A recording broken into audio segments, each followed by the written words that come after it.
So with that, we bring in former Secretary of State and CIA Director Mike Pompeo, a Fox News contributor.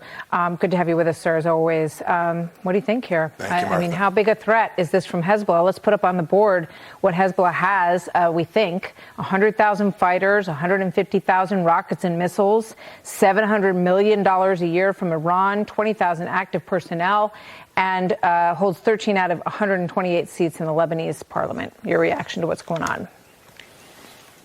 So, Martha, you and I have talked about this, and I've been talking about this for months. Everyone's been focused on Gaza. Fair enough. The Israelis need to be permitted to complete the mission set to the total decimation of Hamas. But until the United States begins to hold Iran accountable, the center of this, we talked about this on October 11th and 15th and 20th, right? So 8 months ago. Until you go to the seat of power, the place that is causing all this trouble, all this murder, all this terror, then you're going to continue to see it. And whether it is the precision-guided munitions, and we shouldn't forget that in Lebanon, Martha, these aren't just artillery rounds like out of Gaza. These are rounds that can pick a target, a house, and actually strike a facility. Real, complex, high-end precision-guided munitions that sit in the hands of Hezbollah in Iran.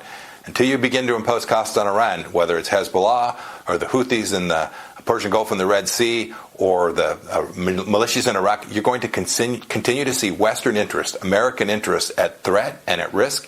You have to go to the center, the head of the snake, and the administration has simply refused to do that for 8 months now, Martha. Yeah, you rightly point out all of these different hotspots. They're all connected. They all come from Iran.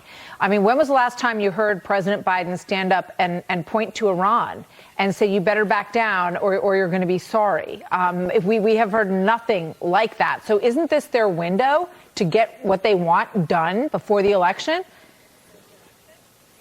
I certainly think that this is the window that the Iranians think they can use to exploit and harm American interests. There's no doubt about that. And you can see what's taking place today. We had 8 Israeli soldiers killed. We've had over 1,000 Israelis killed. We still have Americans held hostage. And the Iranians feel like there is literally no cost between here and, frankly, not just November, but January until a new president might take office.